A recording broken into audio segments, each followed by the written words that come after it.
Hi, my name is Tierna Lyons, and I'm going to talk to you today about Louise Bourgeois' piece Couple. This piece is, as you can see, a sculpture, and it's actually quite large. And this piece was in the Irish Museum of Modern Art in the exhibition What We Call Love.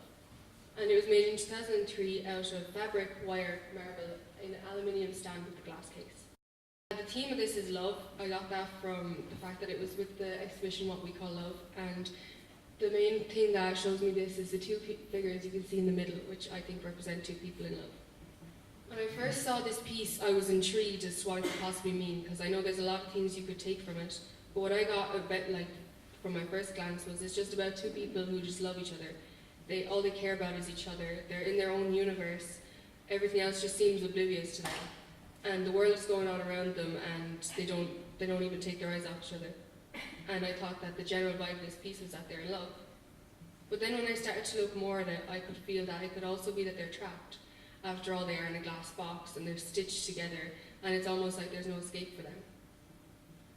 And Louise Bourgeois always was open about the fact that she felt she couldn't be loved, and she always felt that for her love went wrong. And we can see the desperation between the two figures in this piece. And you can see there how they're clinging to each other almost. At first I thought it could have been a loving embrace, but then I looked at it more and I was like, they're literally clinging to each other.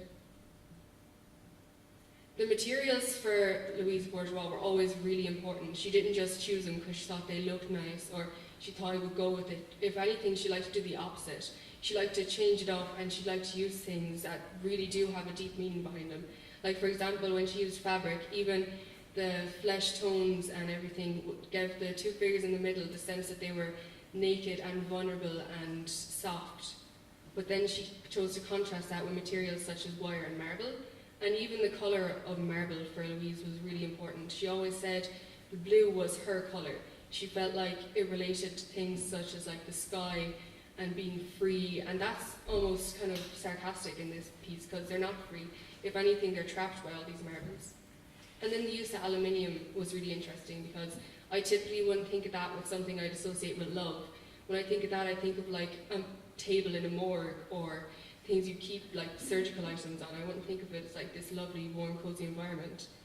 And I think the most important material used in this piece is glass, because it kind of shows us we can see through, we can see into this relationship, but we can't get in. We can't kind of break through this. We can only see from the outside.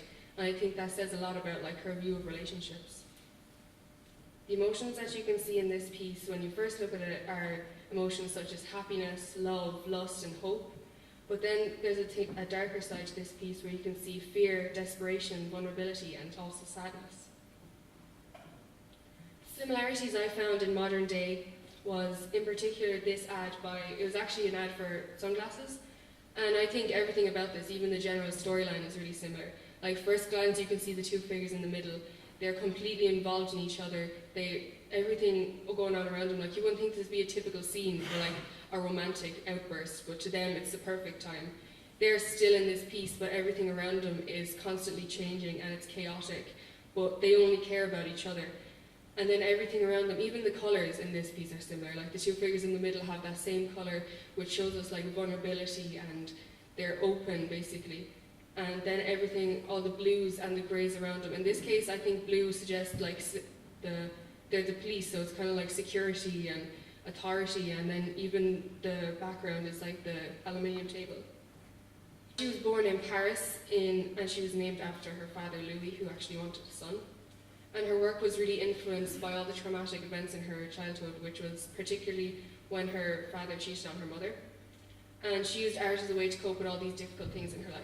She always said that art is a guarantee of sanity, and I think all of us can relate to that.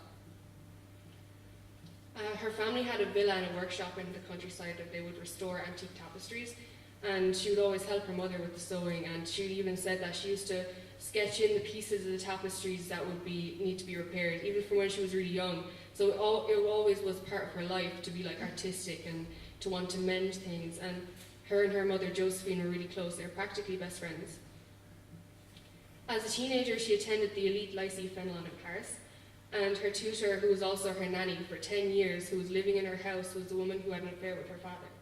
And this really influenced her and how she saw love and kind of how it can go wrong. And it was like, for her, it was just this sense of deep betrayal, and I think she carried that with her throughout her whole life.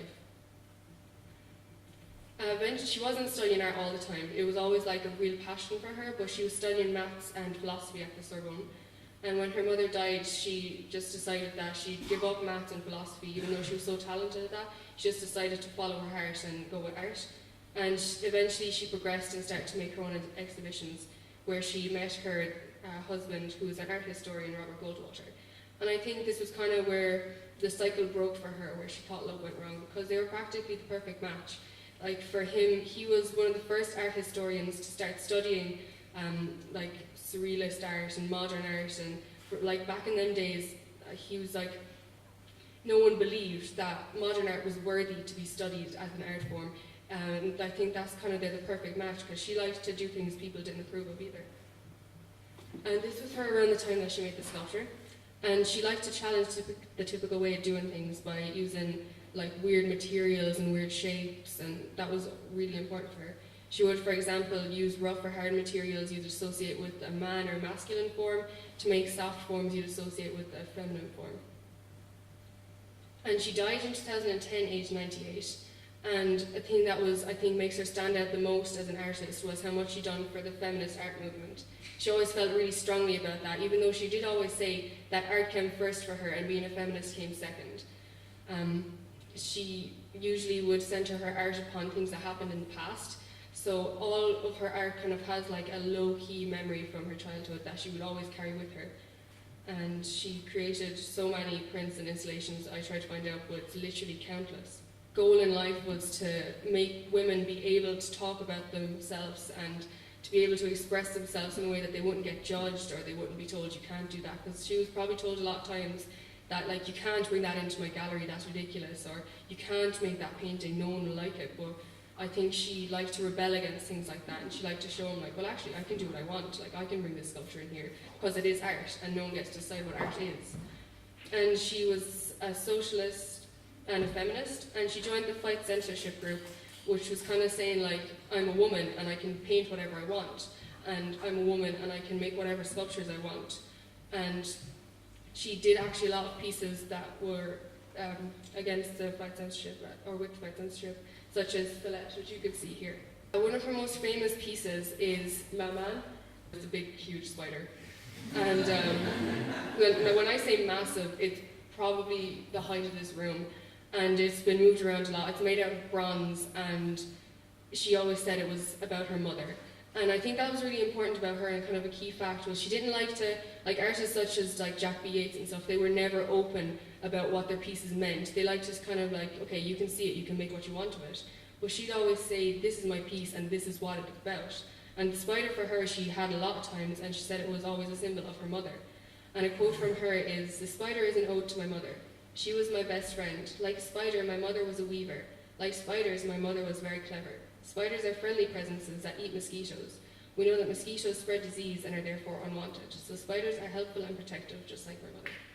And I think this also goes to show how she liked to contradict things. She liked to change things up. She liked to challenge your view.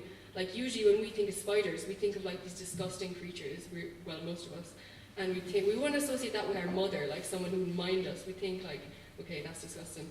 But she liked to kind of flip your view, and she'd like to say, well, how about you look at it this way? Like they're actually beautiful creatures. And she also liked to associate spiders with like her family and how her family worked. Because obviously she had to like deal with a lot of really stressful times and things that probably would have broke a lot of people's family.